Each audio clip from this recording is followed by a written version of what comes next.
Hello everyone and welcome back. My name's Xferginator X. We're back with some more Halo news. This, usually, again, I've explained that I don't usually do Halo news unless it's like something that really needs to get covered or something like that, or it wasn't covered much or needed more context and stuff like that. But it was hard not to cover so much Halo news dropping so soon, and some stuff that I just thought was funny that I also wanted to mention that no other Halo YouTuber probably mentioned already. But let's get into it. So first off, the one thing I'm not going to talk too much about, but you probably all heard about, is that the Halo director Tim Lungo, I'm not sure I pronounced that name, has left and has been replaced by the executive producer Mary Olson. To be honest, I could speculate what some of the reasons, what might have been the reason, but I'm not going to go there. If there's not really much to go off on, so it's just all theory at that point, so I'm not going to go there.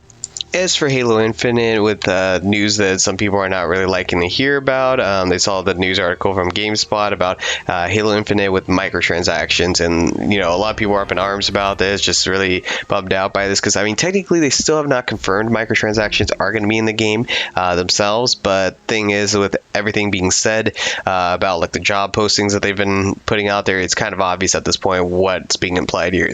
They're asking just recently for a live design lead that has experience with microtransactions, and they said that about a year ago they had a posting about this, was GameSpot reference as well, that they were looking for an online experience design director with microtransactions as well. So it's clear at this point, it seems like we know where they're going. It's going to be microtransactions. A lot of people are upset by this news because we could go for ages talking about all the different things that scummy stuff that companies have done with microtransactions. Remember Call of Duty? Their whole fiasco where they were like, hey, remember all these things like red dot sites that you had in past Call of Duty games? Well, guess what? You can have them too, but now you got to pay for them. So it was basically taking something that you already had in a game and then put in the next game, taking that content out, and then telling you, oh, if you want that stuff, you got to pay for that too. It's like people just really get tired of it, even if it's not loot boxes. Some of the stuff that companies do, just the nickel and dime you for stuff that you had in previous games, people just absolutely hate that. It's infuriating to feel like you have less content on the next game and then asking you for more money.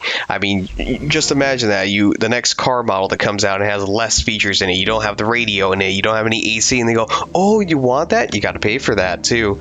It's like, excuse me, you're supposed to be giving me more, not less, and then telling me that I need to pay more for it. So a lot of people are definitely upset about that.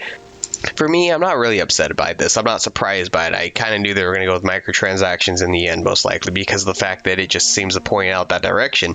Everything else didn't work out. If you guys watched my video about that, about DLCs and season passes and everything, why they would go with microtransactions, there's a lot of reasons why they would go for it. There's good reasons for it and bad reasons for it, but the biggest reason is it's easiest to keep everyone together. If you try to do season passes and separate certain content out that other people can't access, then everyone gets in a hissy fit over it. So basically microtransactions are the easiest to give everyone what they want and choose two paths to go down, whether they want to pay for it or whether they want to just progress to get to it, we'll say. But yeah, I did a whole video on that. If you want to watch that, go ahead and look up that video for Halo progression system, the controversies around that, and so many other things we talked about that. But anyways, I can understand why people are upset about that, but to be honest, why do they need a person that has like some sort of psychology degree to ask why do people come back to play games? They could have just hired me for like a third of the price, and I would have just told them,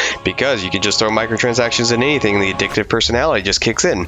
It's not really that hard to find the reason why people pay so much for microtransactions. But if you want to keep people stay playing, it's simple. You got to make a good game that has replay replayability. It's not really that difficult. You got to give them more variety.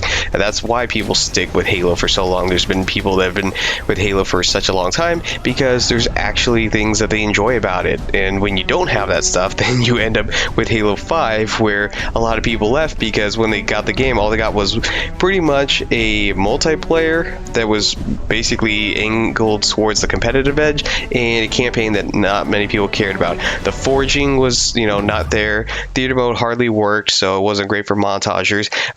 It didn't have, that much of a casual multiplayer experience, and custom games were just near obsolete. Unless you knew people, you had to looking for groups, and it just was not. It didn't have variety there, so people left. You got to have that variety in things that people enjoy. If you only cater to one small group of people, no one's gonna stay. And I mean, I could go on for hours on that too, but I don't want to make this a long video.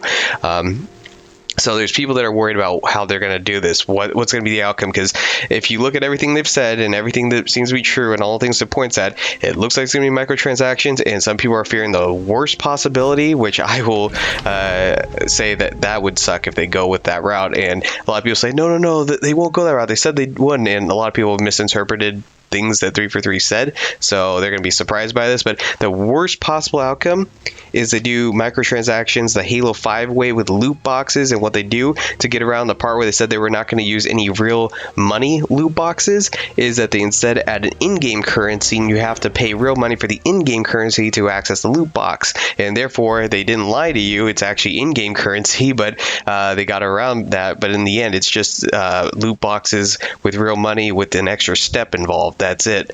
But yeah, that's kind of the worry, because then they fear that, cosmetic, the Halo Reach system that they're describing that they might have, or well, not that they might have, but a system similar to Halo Reach, they think that now that's going to be compromised and so forth. So, I mean, the best alternative, the one that I will be the least annoyed by and at least the most tolerated towards, is that the microtransactions are direct purchases only for cosmetic only stuff. No in-game stuff like when it came to Warzone, no being able to buy Phaetons or being able to buy swords and be able to pay your way to better stuff that you didn't earn and just have an easier time getting that access, because that obviously is not fair to those that have to grind through it, while someone can just fork out money and then they already have an advantage in the multiplayer. I think in the end it needs to come down to cosmetics only, and even when it comes down to cosmetics only, that the best armors in the game, the ones that should be like something really cool and whatnot, should be something that's kind of like the old-fashioned way that you need to do a certain achievement, or need to find a certain Easter eggs or skulls in the game and stuff like that Halo 3 was remembered for doing some of those cool things. And I think even Halo 4 had some armors like that. They need to have something like that, where the best armors in the game actually involve interaction with the game, that you have to actually play it and have to earn it that way, that there's no way you can just straight up just buy it. And something else they can kind of do even with the other armors, that even if you can buy them, that you have to actually still be involved in the game. You can't just pay right away and get that armor. So maybe even some of the semi-great armor in the game you can't just straight up buy. You have to actually play, is maybe tied into the progression where you have to achieve a certain rank, and then you can either buy it with in-game currency, or you can buy it with money that you can pay for directly. But those two methods, I would say that probably the best route to go right there, is just either you have to straight up for the best armor in the game, you have to do something, you have to actually earn it completely, can't buy it. And even the semi good armor and the rest of the armor, that you have to actually have some sort of progression that you've achieved in order to unlock it. So you can't just I haven't played at all and I just bought all the armors right off the bat the second my Halo Infinite releases. That would just annoy a lot of people that just go, oh, they can just pay their way and get everything done. That would be at least something, that wouldn't be completely terrible. But that's my thoughts on that. And also the progression doesn't. I really hope to God it's not like Halo 5 and it's super grindy to try and incentivize people paying money for it. That would just annoy me if another grindy Skinner box style Halo game comes out. I mean, we've had enough of that with Halo. It's just the grindy stuff just completely kills the game. So if you play casually, you play a fair amount of Halo Infinite and whatnot, to get 100% of all the unlocks, it should take maybe 6 to 12 months to complete. Nothing extreme like Halo 5. We're 3 years now, and we're not even near the end of the progression and whatnot. And it took me, about a year and a half or so just to unlock everything, and I think even almost 2 years actually. It's because I think I'm thinking of the Achilles armor that also came out. But yeah, that's gonna wrap it up for the news.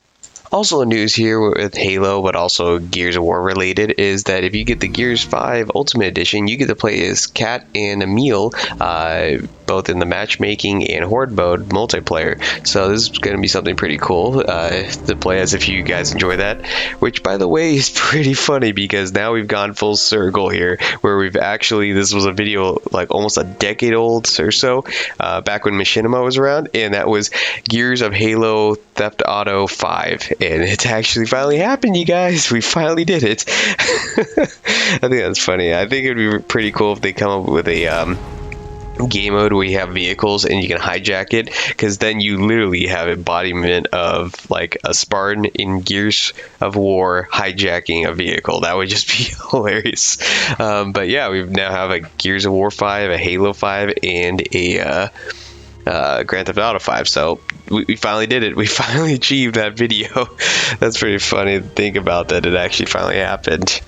Also, it's interesting. I mean, I'll do a Gears of War video, cover more Gears of War news, because even though I don't really do Gears of War and Battlefront news these few times, this is just a one-time exception that there's just so much news to talk about that I just want to talk about it. But also, the fact is, this will actually lead into another video series I haven't started yet. I've written a bunch of scripts for, but never written for, which is going to be the Halo Myths, where I debunk long-believed myths by the community that actually, in reality, what led to their disappearance is actually pretty interesting, that it's not what people may have thought. And in regards, I won't say exactly which one the first video is going to be on, but it's going to be like a little hint that it is in regards to kind of the same situations happening here with certain armors in another game, and people saying that there's certain reasons why that was and certain reasons why that wasn't and I'm not going to say any more because I want to keep it a little bit of a surprise, but it's going to be pretty fun to talk about, and it's going to blow away some people's minds and what they think actually happened, but it'll be pretty interesting to talk about.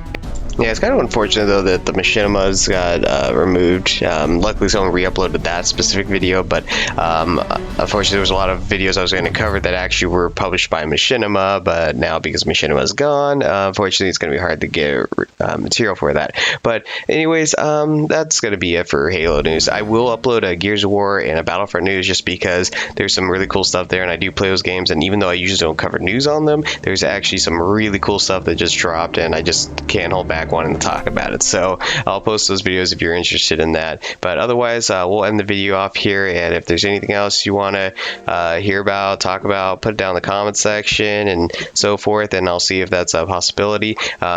Let me know what your thoughts are on this news. If you think that, director leaving is bad news, if the microtransaction possibility is bad for you, if it might, what some people I heard are already decided not to get Halo Infinite now, yeah, and if you're by any chance interested in getting Gears 5, because you now can play as Kat and Emil, which will be pretty fun to play as, or anything else. But yeah, hit that subscribe or hit the notifications as well to get updates when these videos drop. And I will have more videos to come. I think I have one more video coming, my usual Friday, I think, hopefully, for something that's very important, and that should be the end of it. And hopefully I'll get back to regular videos pretty shortly after that. Anyways, you guys all take care. Peace.